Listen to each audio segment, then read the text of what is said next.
हम आपको अंदर की बात बता दे, रहस्य की बात बता दे, बहुत ध्यान से सुनना। भगवान के मंदिर में जाके मांगना या अपने घर में भगवान से मांगना, दो बातें होंगी तो पूर्ण हो जाएगा, नहीं पूर्ण होगा। पहली बात, आपका भगवान से संबंध क्या है, आपने उस संबंध को माना कि नहीं माना, जाना कि नहीं जाना। अगर नहीं जाना तो नहीं पूर्ण होगी। दूसरी बात, आपका अनुष्ठान क्या है, आपका भजन क्या है, आपका साधन क्या है। साधना नहीं, संबंध नहीं, तो भगवान से इसे मांगो बिल्कुल नहीं सुनेंगे।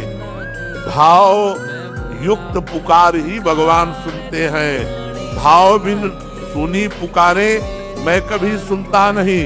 भाव पूरी टेर ही करती मुझे लाचार है।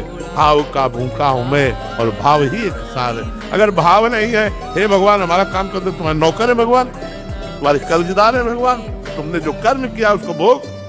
अगर भगवान से संबंध है, मेरे प्रभु मित्र है, मेरे प्रभु स्वामी है, मेरे प्रीतम है, तो हम उनसे कह सकते हैं यार सुनो बड़ी समस्या है, आपका ही दिया हुआ परिवार है, कुछ करो ना जुगाड़, तुम्हारे लिए तो कोई कमी है नहीं, अखिल कोटि ब्रह्मांडों के ईश्वर हो यार, हमारी बात बन जाएगी, तुम्हारा कुछ जाएगा नहीं, कृपा करो। ये प्यार से, हमारे दोस्त हैं तो हम दोस्ती की तरह बात करते हैं, स्वामी है तो स्वामी की तरह बात करते हैं, पिता है तो पिता की तरह बात करते हैं, पुत्र है तो पुत्र की तरह बात करते हैं।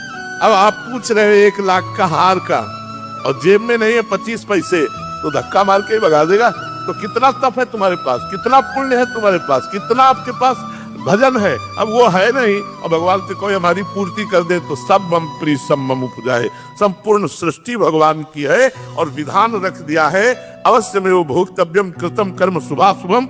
जो तुम पाप और पुण्य करोगे उसका फल तुम्हें भोगना पड़ेगा।